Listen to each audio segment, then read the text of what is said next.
വടക്കൻ കേരളത്തിൽ കനത്ത മഴ തുടരും എന്നാണ് അറിയാൻ കഴിയുന്നത്. വിവിധ ജില്ലകളിൽ ഇന്ന് യെല്ലോ അലർട്ടാണ് പ്രഖ്യാപിച്ചിട്ടുള്ളത്. വയനാട്ടിൽ ദുരിതാശ്വാസ ക്യാമ്പുകൾ പ്രവർത്തിക്കുന്ന സ്കൂളുകൾക്ക് ഇന്ന് ജില്ലാ കളക്ടർ അവധി പ്രഖ്യാപിച്ചിട്ടുണ്ട്. കൂടുതൽ വിവരങ്ങൾ നൽകാൻ കോഴിക്കോട് നിന്ന് രേഷ്മ ചേരുകയാണ്. രേഷ്മ, ആദ്യം തന്നെ അറിയേണ്ടത് വയനാട് കള്ളാടിയിലെ അവിടത്തെ ഇന്ന് രക്ഷാപ്രവർത്തനം തുടങ്ങുമോ ഇല്ലയോ എന്നുള്ളൊരു കാര്യമാണ്. കാരണം മഴയുണ്ടോ ഇല്ലയോ എന്നുള്ളത്. കാരണം പലയിടത്തും ഇപ്പോൾ മഴ മുന്നറിയിപ്പ് നൽകിയിട്ടുണ്ട്. കഴിഞ്ഞ ദിവസങ്ങളിൽ മഴ മാറി നിന്നതുകൊണ്ടാണ് രക്ഷാപ്രവർത്തനം അത്ര ത്വരിതഗതിയിൽ നടത്താൻ സാധിച്ചത്. ഇന്നിപ്പോൾ കാര്യങ്ങൾ എങ്ങനെയായിരിക്കും? വയനാട്ടിൽ ഉൾപ്പെടെ ഇന്ന് യെല്ലോ അലർട്ടാണ്. അതുകൊണ്ട് തന്നെ തിരച്ചിൽ നടക്കുന്ന സ്ഥലത്ത് നേരിയ തോതിൽ മഴയുണ്ടെന്നാണ് നമുക്ക് അറിയാൻ ലഭിച്ചിരിക്കുന്നത്. അതേസമയം തന്നെ തിരച്ചിൽ ഇന്ന് 4ാം ദിവസം തുടരുകയാണ്. 2 പേരുടെ മൃതദേഹമാണ് ഇവിടെ നിന്ന് ഇനി ലഭിക്കാനുള്ളത്. ഇന്നലെ 3 പേരുടെ മൃതദേഹം ലഭിച്ചിരുന്നു. മൊത്തം 6 പേരാണ് നിലവിൽ മരണപ്പെട്ടിരിക്കുന്നത്. ഈ അനുകൂല സാഹചര്യമായതുകൊണ്ട് തന്നെ തിരച്ചിൽ രാവിലെ തന്നെ ആരംഭിച്ചിരിക്കുന്നു എന്നതാണ് വിവരം. ഇപ്പോൾ നിലവിൽ ഫയർഫോഴ്സ് ടീമുകൾ ഉൾപ്പെടെ നിലവിൽ അവിടെ തിരച്ചിൽ ആരംഭിച്ചിരിക്കുകയാണ്. ഈ 2 പേർ ഈ തൊട്ടടുത്ത് മണ്ണിടിഞ്ഞ ഈ മേഖലയിൽ തന്നെ ഉണ്ടാവുമോ എന്നുള്ളത് JCB ഉപയോഗിച്ചുള്ള മണ്ണെടുപ്പ് എടുത്തു മാറ്റിയാണ് നിലവിൽ ഇവിടെ രക്ഷാപ്രവർത്തനം ഉൾപ്പെടെയുള്ളത് തുടരുന്നത്. നമുക്കറിയാം, നേരത്തെ ഈ മേഖലയിൽ കനത്ത മഴയായിരുന്നു. ഈ പുഴവെള്ളം ഉൾപ്പെടെ കനത്ത് കുത്തിയൊലിക്കുന്ന ഒരു സാഹചര്യമായിരുന്നു ഉണ്ടായിരുന്നത്. അത് നിലവിൽ തന്നെ തുടരുന്നുണ്ട്.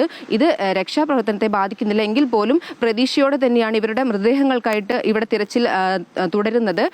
യെല്ലോ അലർട്ടാണ് മലപ്പുറം, കോഴിക്കോട്, കണ്ണൂർ, വയനാട് ജില്ലകളിൽ ഇന്ന് പ്രഖ്യാപിച്ചിരിക്കുന്നത്. നേരിയ തോതിൽ മഴയുണ്ടാവുമെന്നാണ് ലഭിക്കുന്ന വിവരം.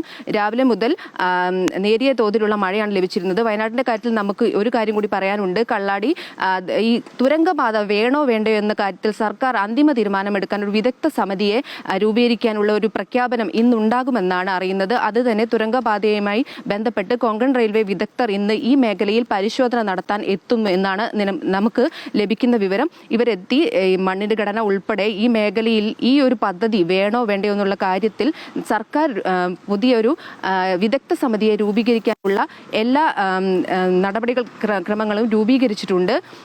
ഇതിൽ ജിയോളജിസ്റ്റുകൾ ഉണ്ടാവും, അത് തന്നെ വിദഗ്ധ അംഗങ്ങൾ ഉണ്ടാവും. ഇവർ ഈ മേഖലയിൽ തന്നെ വിദഗ്ധരെ ഉൾപ്പെടുത്തിയാണ് ഈ സമിതിയെ ഇന്ന് പ്രഖ്യാപിക്കുക. ഒപ്പം തന്നെ തുരങ്കപാതയെ കുറിച്ചുള്ള കൊങ്കൺ റെയിൽവേ വിദഗ്ധർ ഇന്ന് ഇവിടെ പരിശോധന തുടരുകയും ചെയ്യും. നമുക്കറിയാം, മഴ ശക്തമാവുകയാണ്. ഇന്നലെ റെഡ് അലേർട്ട്, ഓറഞ്ച് അലേർട്ടാണ് വടക്കൻ കേരളത്തിൽ പ്രഖ്യാപിച്ചിരുന്നത്. അതുകൊണ്ട് തന്നെ കോഴിക്കോട് ഉൾപ്പെടെ പുഴകളിൽ ജലനിരപ്പ് ഉയർന്ന നിലവിലവസ്ഥ തുടരുകയാണ്. ചാലിയാറിലാണ് ജലനിരപ്പ് ഉയർന്നിരിക്കുന്നത്. ഈ മേഖലയിൽ മാവൂർ മേഖല ഉൾപ്പെടെ വെള്ളക്കെട്ടാണ് കോഴിക്കോട് ജില്ലയിൽ അനുഭവപ്പെട്ടിരിക്കുന്നത്. ഈ മേഖലയിൽ ഇന്നലെ 13ഓളം കുടുംബങ്ങൾ ക്യാമ്പിലേക്ക് മാറിയിരിക്കുകയാണ്. ഇവരെ ഉൾപ്പെടെ സുരക്ഷിത കേന്ദ്രങ്ങളിലേക്ക് മാറ്റിയെന്നാണ് ജില്ലാ ഭരണകൂടം അറിയിച്ചിരിക്കുന്നത്.